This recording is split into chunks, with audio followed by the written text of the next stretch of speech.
I'm Marisa, and I share relatable stories surrounding mental health, wellness, and finding joy in life. Welcome back, or welcome if you are new here. I'm so glad to have you. In today's video, I wanted to share the story of when I got my first tattoo. My first tattoo is very sentimental to me, and I feel like it's a great conversation starter. And this week is the anniversary of my dad's passing, and I haven't talked much about him being gone, but I did want to talk about him and in his memory. So today I'm going to talk about my first tattoo because I got it in memory of my dad.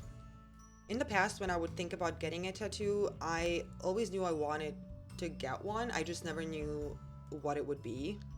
When I was younger, I remember being a teenager, I talked to my friends, and when I would talk to my friends or would see people having cool tattoos all over their bodies, I would comment on them, and I always just thought they were incredible and so unique looking and a really awesome way to express oneself. And like I said, I knew I wanted one, I just never really thought about what that would be. But when I lost my dad at 21, I struggled emotionally, and I didn't really know how to express myself or where to put my feelings or any of that. So eventually the thoughts of the tattoo morphed into the thoughts of an anchor, mainly because my late father had an anchor on one of his upper arms, and I wanted something in his memory. The tattoo would also then allow me to talk about him and to open up while I was still grieving and didn't have many healthy ways to cope yet. And talking always did help me, and so again, I felt like it would have been a great conversation starter. So in 2011, my now husband and I took a road trip to Florida. We spent some time in Tampa, and we walked through a part of Tampa called Ybor City. We really enjoyed Ybor City. We walked around the town. It had some really great architecture, and we enjoyed all the vintage shops that they had.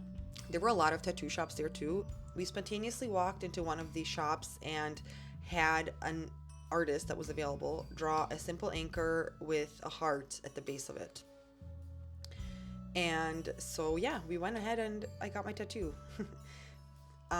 It was about 1.5 inches to 2 inches, I think, in size or so. And it was a simple black outline of an anchor with a red heart in the base.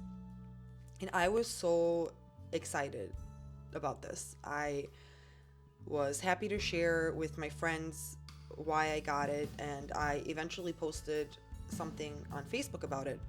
And I was really nervous about the feedback I would receive, because in my culture, it wasn't very common for women, I guess, or girls, young girls, to get tattoos. And if they did, it wasn't a very common thing, I guess. And I, at the time, obviously worried a lot about the thoughts of others and their feelings and perceptions and thoughts about me mattered a lot to me, unfortunately.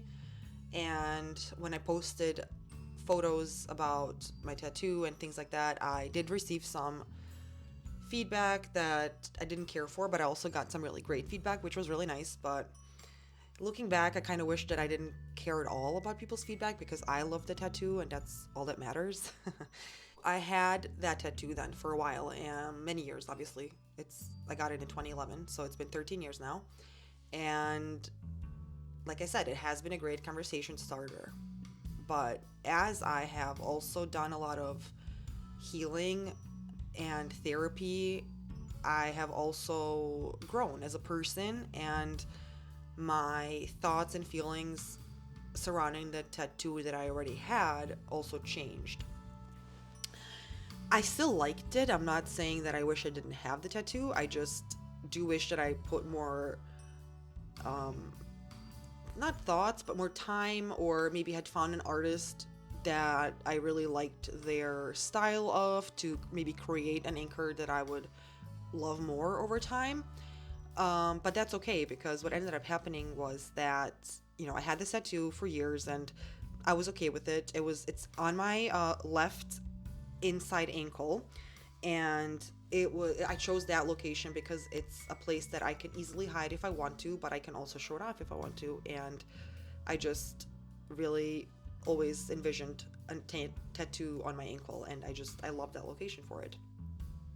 It does hurt on my ankle. It hurt a lot, but it was worth it for me. My perspective around my existing tattoo changed over time. While I did love it still, and I really appreciated the meaning behind it, I felt like I kind of grew out of it and that I wanted something more. So, what I did was I found a local artist that created really beautiful floral tattoos, and I made an appointment. So, last July 2023, I went to see this tattoo artist, and she added several flowers to it for me. She added the October and December birth flowers for me. October is for both of my kids because they're both were born in October, and December is my birth flower because I was born in December. And I also added the golden lily, which is the Bosnian national flower, and that's where I was born.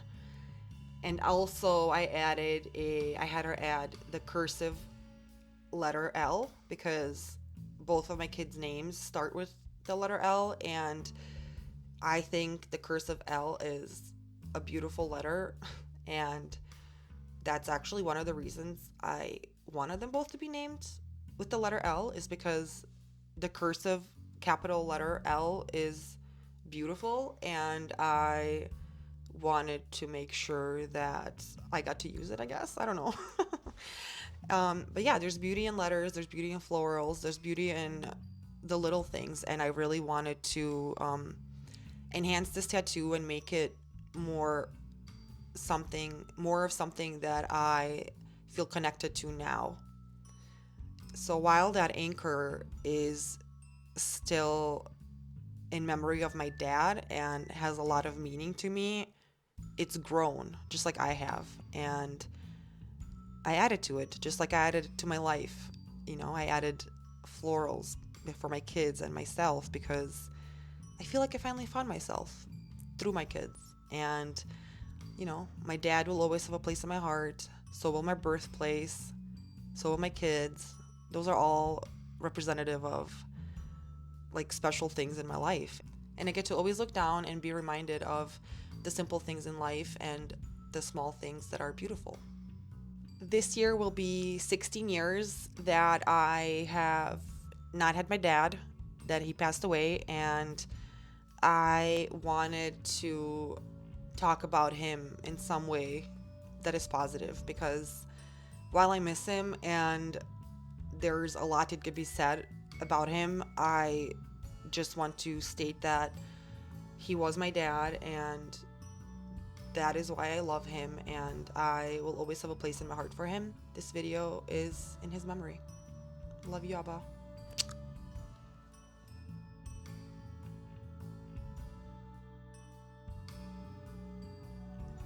So yeah, I have an appointment next month to get my second tattoo, which I'm really excited about, and I figured this would be a really great introduction for that one because I plan on talking about that tattoo as well and what it means to me and why I got it. So I hope you will tune in for that one as well. But in the meantime, I really do appreciate you tuning in and checking this video out, and I hope to talk to you again in the next one. Bye.